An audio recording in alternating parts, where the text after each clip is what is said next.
Bonjour à tous et bienvenue dans cette nouvelle édition du Grand JT des Territoires. Tout de suite, voici les titres de l'actualité.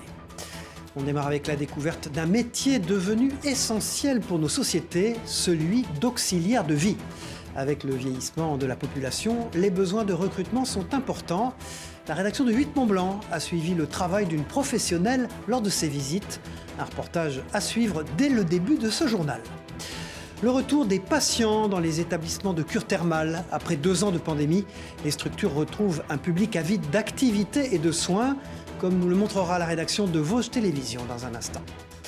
La faune et la flore mises à l'honneur via la photographie. Dans la Somme, des passionnés guidés par des professionnels apprennent à photographier des oiseaux en plein vol. De belles images à découvrir avec WEO Télé, la chaîne du groupe La Voix du Nord. Un concert, les pieds et la tête dans l'eau, une expérience originale proposée dans le Sud-Ouest par l'ancien guitariste de Noir Désir, Serge Tessoguet. Un concert pour se relaxer grâce à des sons naturels. Un reportage en fin d'édition de Via Occitanie. Ce fut l'un des sujets essentiels de la campagne présidentielle, le vieillissement de la population. La tendance inexorable appelle à une transformation de nos pratiques.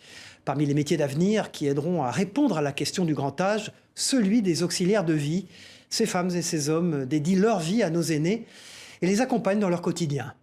Leur présence permet à certains d'entre eux de continuer à vivre à domicile et c'est une belle chose.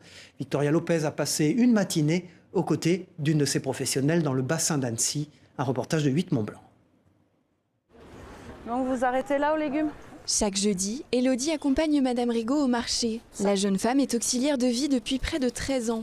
Elle vient en aide chaque jour à des personnes âgées dans certains moments de leur quotidien. Madame Rigaud a 84 ans. Elle vit seule dans son appartement. Je vous passe devant ? Élodie passe un peu plus d'1 heure avec elle 2 fois par semaine. Jusqu'à présent, je me débrouillais toute seule jusqu'à l'année dernière où je suis tombée. J'ai eu une petite fracture à l'aine. Donc je suis au point de vue mobilité, j'ai une difficulté au bout d'un moment, je tangue. Mais dans la maison, ça va bien, je ne prends pas la canne, rien du tout. Mais je suis contente d'avoir Élodie qui vient m'aider quand même. Élodie. Et puis pour moi, c'est une compagnie aussi. La présence d'Élodie, bienveillante et rassurante pour les familles, est indispensable pour Madame Duret. À 88 ans, elle vit seule, elle aussi. Elle est atteinte de la maladie d'Alzheimer. Ses 9 enfants sont très présents, mais ils sont aussi très occupés. Ils ont donc fait appel au service d'Élodie. Moi, ça fait 5 ans que je suis avec Madame Duret. Sa vie, je la connais, quoi. Voilà. Autant, par contre, qu'elle connaît la mienne. C'est pareil, c'est ce que je disais tout à l'heure. S'il n'y a pas d'échange, on ne peut pas faire ce métier. Pour Élodie, ce métier est une vocation qu'elle exerce avec passion. Elle a été recrutée par la maison Petit-Fils, une entreprise spécialisée dans le service d'aide à domicile qui s'est installée à Annecy en 2016. Sa devise, s'occuper de ses clients comme de ses propres grands-parents. On a une exigence dans la sélection des auxiliaires de vie avec lesquels on travaille. Ça se matérialise par de l'expérience minimum 3 ans et un diplôme d'auxiliaire de vie ou d'aide-soignante. La plupart du temps, mais également une attitude, c'est-à-dire qu'on va être attentionné à l'attitude, à la qualité relationnelle que va pouvoir développer l'auxiliaire de vie au-delà de l'expérience et du diplôme. Voilà. Petit-Fils emploie une 50aine d'auxiliaires dans le bassin annécien. Elles interviennent auprès de 250 familles. L'entreprise espère en recruter 35 nouvelles cette année pour répondre à une demande toujours en hausse. Et puis Chloé Morin était l'invitée de l'émission Face au territoire sur TV5 Monde de jeudi dernier. La politologue, ancienne conseillère du Premier ministre, est notamment revenue sur la campagne présidentielle. Écoutez ce qu'elle a dit. Comment faire en sorte, demain, d'organiser la participation réelle, active des citoyennes et des citoyens à la vie politique ? Parce qu'on a l'impression aujourd'hui que trop d'entre elles, trop d'entre eux sont spectateurs et non pas acteurs. Je pense qu'il n'y a pas de réponse toute faite, mais la première chose pour apporter une réponse, c'est de poser la question. Et le grand problème du débat présidentiel, c'est qu'on n'a pas posé cette question-là. Et que la question démocratique, d'ailleurs, elle est arrivée tout à la fin du débat entre les deux, alors qu'elle est, à mon avis, première. Et que je pense qu'on est capable de dégager des compromis dans la société assez transpartisans sur, justement, la nécessité de réengager les citoyens. Pour voir ou pour revoir Face au territoire avec Loé Morin, rendez-vous sur les sites internet des partenaires de l'émission, c'est-à-dire Ouest France, Nice Matin et 20 minutes. Le reste de l'actualité de nos territoires marqué par le début des vacances de Pâques et le retour des touristes depuis la fin des restrictions liées au Covid. Un retour visible jusque dans les établissements de cure thermale. Dans les Vosges, vous allez le voir, les thermes de Bains-les-Bains rouvrent leurs portes depuis un mois. L'établissement reçoit entre 200 et 250 personnes par jour. Des curistes qui ont modifié certains de leurs comportements. Les réservations sont désormais plus tardives. Reportage de Thierry Lasson et Dan Didier pour Vosges Télévisions. Après 2 années pour le moins compliquées en raison de la crise sanitaire, voire inexistante en 2020, les curistes ont enfin retrouvé le chemin de la station thermale de Bains-les-Bains, l'une des rares en France à être spécialisée dans le traitement des maladies cardio-artérielles et rhumatologiques. Depuis le 21 mars dernier, les portes de l'établissement de santé où le masque reste malgré tout obligatoire se sont donc rouvertes et pour certains d'entre eux, il y avait urgence à reprendre ou entamer une cure. On rencontre des patients, alors notamment en maladie cardio-artérielle, alors qui ont eu par exemple un geste chirurgical, qui peuvent avoir une période où ils sont un petit peu en perte de confiance par rapport à leur autonomie. C'est urgent de les sortir de la sédentarité. C'est le cas de Nathalie, venue de Bretagne, après un double pontage et de l'arthrite au pied. Ce qui me concerne, c'est surtout tout ce qui est cardio, dans l'eau, parce que c'est beaucoup plus facile par rapport aux articulations également. Et également l'endurance, mais modérée. Et au niveau de l'arthrite, les soins qu'on me donne sont vraiment bénéfiques. La preuve, j'ai amené mes antidouleurs et j'en ai pris que 2. Si le centre semble donc avoir retrouvé une bonne vitesse de croisière, il reste néanmoins difficile de se projeter sur des chiffres de fin de saison. Là, cette année, c'est plus difficile dans le sens où ils vont faire leur réservation un mois et demi avant de venir. Une large palette d'activités santé comme un spa, des bains de boue, la marche nordique, la sophrologie, la musicothérapie ou l'aquabike complètent notamment l'offre de l'établissement. Hors saison, 15 permanents travaillent ici que viennent renforcer de mars à novembre une trentaine de saisonniers. La relance du secteur de l'événementiel est elle aussi en marche. En Martinique, le secteur recrute et se prépare pour la période estivale. Pour répondre aux besoins de main-d'œuvre, les employeurs font appel notamment à des lycéens en rupture scolaire. Ils sont formés pour monter des échafaudages et peuvent ainsi se constituer une expérience en vue d'une éventuelle embauche. Un reportage de Jean-Marc Dabreux pour Via ATV en Martinique. C'est un chantier grandeur nature pour ces élèves du lycée Léopold Bissol. Allez-y, allez-y, allez-y. La mise en place d'un échafaudage sur le plateau sportif de la commune du Carvet. À plusieurs mètres du sol, ces apprentis n'ont pas le droit à l'erreur. De monter chaque élément de la bonne façon. Bonne condition physique, attention, motivation à toute épreuve, des prérequis indispensables pour réussir cette mission. J'aime monter l'échafaudage, j'aime les moises. C'est bien, j'aime ça. À leur côté, des formateurs expérimentés s'assurent du respect des règles de sécurité. Descendez et pieds lents, mettez-vous derrière. Ils ont un harnais, ils ont une longe, que puissent s'attacher à chaque moment. Dès qu'ils se déplacent, ils doivent s'attacher. Mets-le dans le vide, enlève les nœuds, parce qu'il est trop tendu.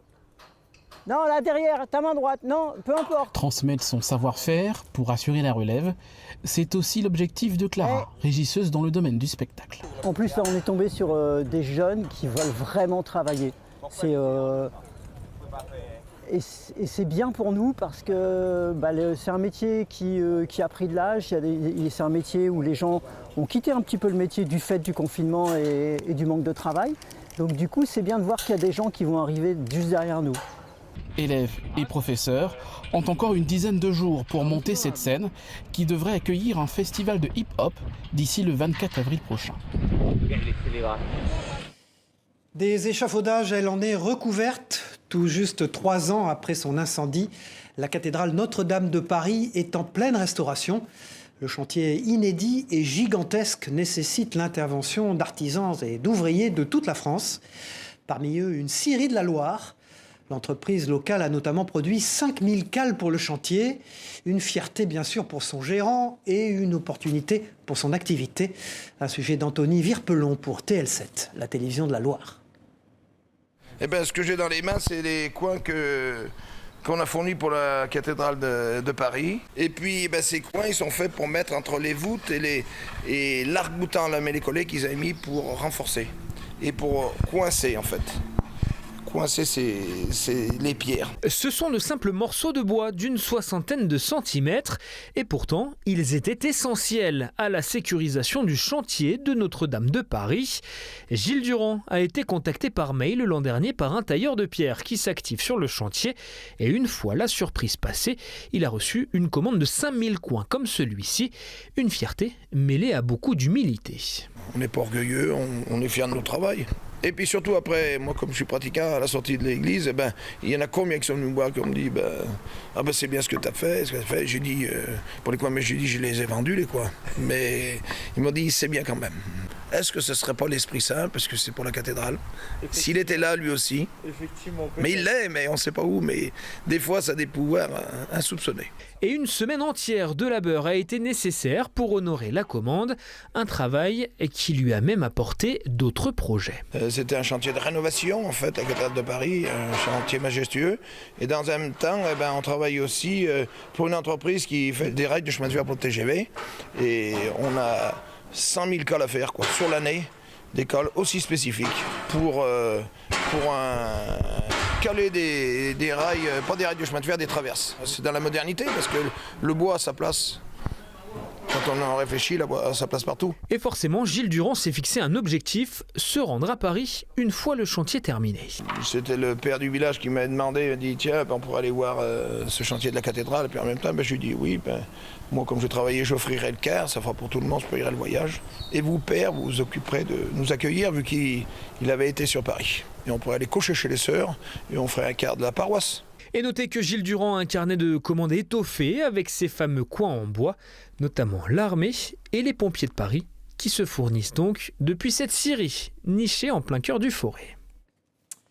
Direction la baie du Mont-Saint-Michel à présent dans ce grand JT des territoires. Là-bas, les pompiers disposent d'un tout nouvel engin pour secourir les victimes en mer, un aéroglisseur. Un véhicule étonnant, vous allez le voir, monté sur un coussin d'air et qui permet aux secouristes de circuler sur des surfaces d'accès très difficiles. Explication de la chaîne TVR à Rennes. C'est un véhicule un peu particulier qui vient de faire son apparition sur la grande plage de Sherway.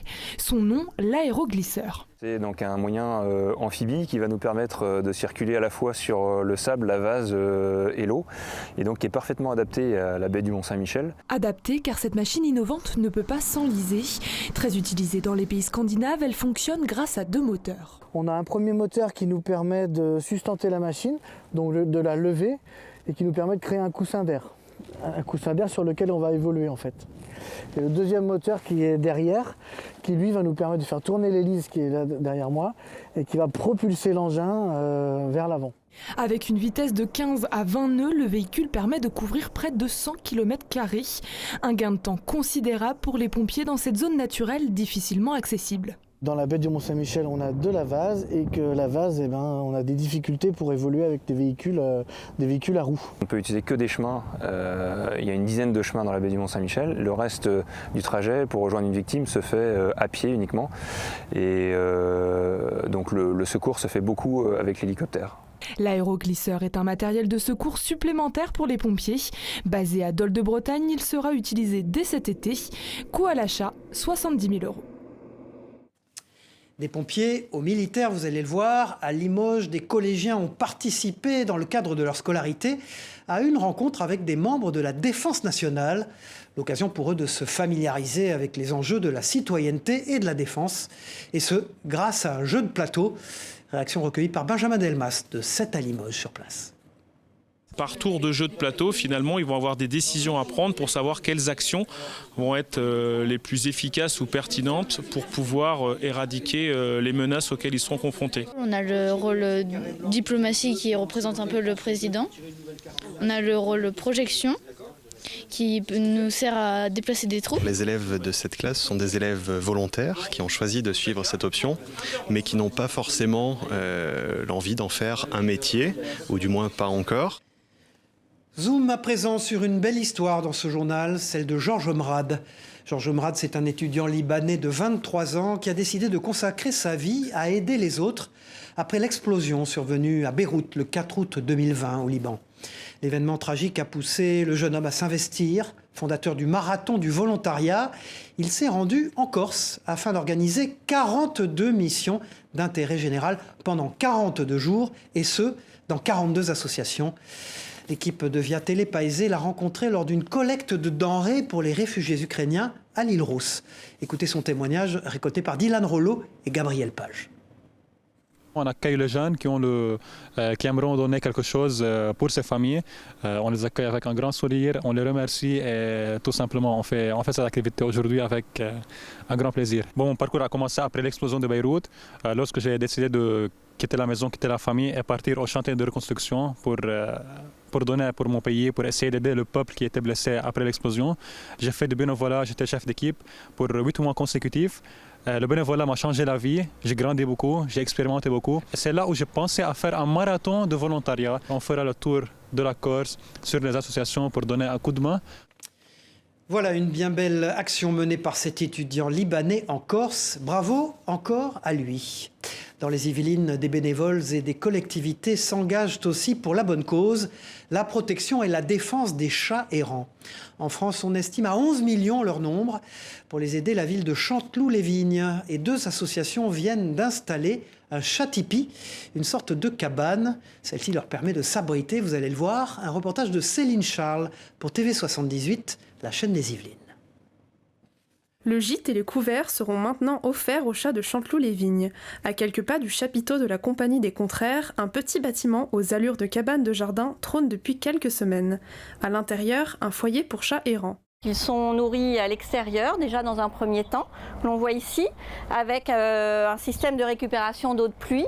Ils ont également une première petite cabane où ils peuvent s'abriter.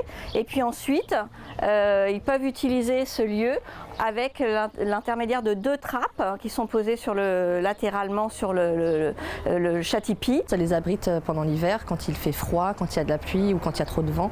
C'est beaucoup plus agréable pour eux, comme pour n'importe quel animal, d'être à l'abri dans les intempéries. Une fois qu'ils sont rentrés à l'intérieur, vous avez ici à nouveau de la nourriture protégée. Donc on a de chaque côté, et puis ils ont ici tout un tas de coussins, de lieux où ils peuvent être vraiment à l'abri et au chaud. Un équipement offert par One Voice, une association nationale qui lutte contre l'errance féline, et la municipalité de Chanteloup-les-Vignes. Il vient compléter les actions de l'association chantelouvaise SOS Matou. Créée il y a 1 an, une dizaine de personnes agissent au quotidien. On est là pour sauver les chats errants, déjà, tout ce qui est chats, que ce soit errants ou même chats abandonnés, les stériliser, les identifier, à remettre sur le terrain ce qu'il y a et à faire adopter le reste quand c'est sociable. Ensuite, il y a le nourrissage. Un chat en bonne santé, bien nourri, sera en bonne santé. Donc il va développer moins de maladies. Donc ça, c'est le maillon dur, si vous voulez, qu'il faut vraiment mettre en place. Et là, vraiment, c'est le plus. Donc on est ravis. Un peu de réconfort à défaut d'une famille pour ces chats abandonnés, notamment après le confinement ou ces chatons nés dans la nature. Chanteloup-les-Vignes est la première ville des Yvelines à bénéficier de ce dispositif. La protection des animaux qui passe aussi par leur contemplation via la photographie. Dans la baie de Somme, le festival de l'oiseau et de la nature s'est terminé il y a quelques jours. Ce rendez-vous est l'occasion chaque année pour des passionnés de photographie de participer à des stages avec des professionnels. 8 d'entre eux ont notamment appris à photographier des oiseaux en plein vol. Un exercice, vous allez le voir, difficile et qui nécessite de très bons réflexes. Jérémy Houbron pour WEO TV, la chaîne de la Voix du Nord. Voilà, là il faudrait l'apprendre maintenant, avoir le temps de... Voilà. Jean-Michel Leca est un chasseur d'images. C'est au petit matin, quand la lumière du soleil rase l'étang du Crotoy, qu'il emmène 8 stagiaires en escapade. Repérer les oiseaux est une chose, les photographier en plein vol en est une autre. Là ça va, la mouette on la suit encore bien. Les vanneaux tout à l'heure c'est plus trompeur dans le vol. Pas facile d'immortaliser la parade nuptiale des vanneaux huppés. Il faut être vif, déclencher au bon moment, assurer une bonne exposition. Heureusement, le photographe animalier n'est pas avare de conseils. Ne zoome pas, laisse de la place. Tu as plutôt intérêt à dézoomer parce que sinon pour trouver c'est infernal. Depuis près de 30 ans, Jean-Michel parcourt la baie de Somme et photographie les volatiles. Aigrette, spatule, tadorne n'ont plus de secret pour lui. Il connaît leur comportement, leur environnement, des connaissances indispensables à tout photographe. On sait par exemple qu'en ce moment les vanneaux sont en pleine période de parade nuptiale et quand on peut anticiper cette période-là, voilà, on arrive sur des terrains où on sait qu'il va y avoir du vanneau et on sait qu'on risque d'avoir ce genre de spectacle. Le spectacle se poursuit à la réserve ornithologique de Grand-Lavier. Cachés dans les huttes, les photographes observent les oiseaux dans leur intimité. On le voyait bien en train de bouger, de remuer exactement comme il fallait. Il était à 3 mètres, quoi. Donc là, pour la photo, c'est le plaisir des yeux. Et même rien que de le voir avec le comportement comme ça, sans être dérangé, il est libre. Une liberté parfois mise à mal. Durant la pleine saison, ces sites d'exception sont pris d'assaut par les visiteurs au détriment de la faune qui les habite. Alors Jean-Michel profite du stage pour rappeler les bonnes pratiques. Je vois beaucoup de porteurs de téléobjectifs qui sont prêts à faire n'importe quoi pour faire le trophée de l'oiseau. Avant tout, on est là pour respecter les animaux et éventuellement faire une photo, si c'est possible, sans lui nuire. Après une journée passée suspendue au chant des oiseaux, viendra le moment pour les stagiaires de visionner le fruit de leur travail. Des centaines de photos d'une baie de Somme aux 1000 trésors, et ça, ce n'est pas un cliché. Partons dans le sud-ouest pour la fin de cette édition. La Cité du vin de Bordeaux accueille depuis le 15 avril une exposition exceptionnelle consacrée au thème du vin, de l'alcool dans l'œuvre de Picasso. L'artiste espagnol a multiplié tout au long de sa vie les clins d'œil aux différents breuvages. Plus de 80 œuvres y sont présentées avec des prix exceptionnels des musées Picasso de Paris et de Barcelone. De quoi donner le tournis, avec modération bien sûr. Picasso, l'effervescence des formes, une découverte d'Alix Fourcade pour TV7, la chaîne du groupe Sud-Ouest. Ne voyez surtout pas dans l'œuvre de Picasso la seule évocation des plaisirs de l'ivresse. Dans l'effervescence des formes, le peintre espagnol magnifie le vin et les alcools populaires dans toutes leurs dimensions.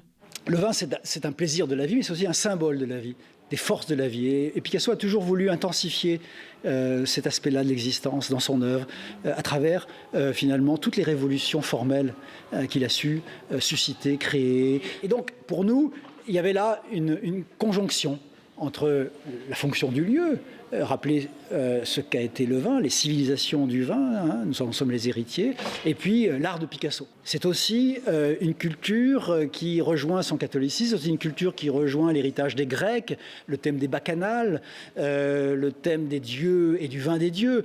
3 ans ont été nécessaires pour rassembler les 80 tableaux et sculptures de cette exposition. Elle montre la place du vin et des alcools populaires dans le travail du peintre grâce à des prêts exceptionnels des musées Picasso de Barcelone et Paris et de collections personnelles. La Cité du vin en a eu l'idée 1 an après son ouverture, lors de sa première exposition artistique en 2017. La première exposition artistique qu'a proposée la Cité s'appelait Bistrot et avait d'ailleurs une œuvre, mais une seule œuvre de Picasso. Et l'idée est née de se dire, mais finalement Picasso a dû faire, et il a fait beaucoup de choses autour du vin et des alcools. Donc voilà, c'était un projet un petit peu fou qu'on est très content de voir se réaliser aujourd'hui. L'exposition est visible tous les jours de 10h à 19h jusqu'au 28 août. Un concert pour terminer ce grand JT des territoires, mais un concert sous l'eau. Serge Tessoguet, ex-guitariste de Noir Désir, propose cette expérience inédite à travers la reproduction de sons naturels. Pas de salle de concert donc, mais un voyage apaisant pour le public, baigné dans une piscine. Une découverte rafraîchissante de Léo Rébérol pour Via Occitanie. Regardez. Vous ne l'entendez pas, mais un concert a bien lieu sur ces images. Pour l'écouter, il faut immerger ses oreilles.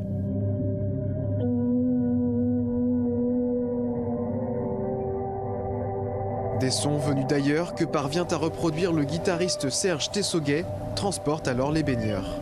Vraiment, il y a une sensation d'être en apesanteur. Les dauphins, les baleines, là, on part, quoi. On ferme les yeux comme ça, là, et on part en voyage. Cette musique, l'ex-guitariste de Noir Désir l'expérimente, la façonne avec sa guitare et divers objets. Il reproduit ainsi des sons issus des profondeurs océaniques et de la nature en général. J'utilise du bois, du verre, du métal pour interagir avec la guitare. C'est super attirant de répondre à des sons de la nature, par exemple. pour essayer d'en créer qui sont complètement subjectifs. Je m'en amuse dans la piscine, donc il y a des oiseaux qui se baladent aussi dans l'eau. Ce projet appelé Immersio est mené en duo avec un photographe. À travers les corps dénués de gravité, Anthony Jean prend en photo la musique de Sergio. Les gens sont complètement emportés par la musique de Sergio. Ils se mettent dans des états de transe. Et ils vont. Là, j'ai vu un monsieur pleurer. C'est des choses très très intenses, je pense, pour eux. Et plus les gens s'y mettent à fond, plus c'est puissant. À travers toutes ces émotions qui dégagent, moi, je vois la musique de Serge. Et c'est ça que j'essaye de prendre en photo, quoi. Les photos seront exposées dans 3 semaines à l'espace nautique Jean Vaucher. Voilà, c'est la fin de ce grand JT des territoires. Merci de nous avoir suivis. On se retrouve très vite pour une prochaine édition. Au revoir à tous.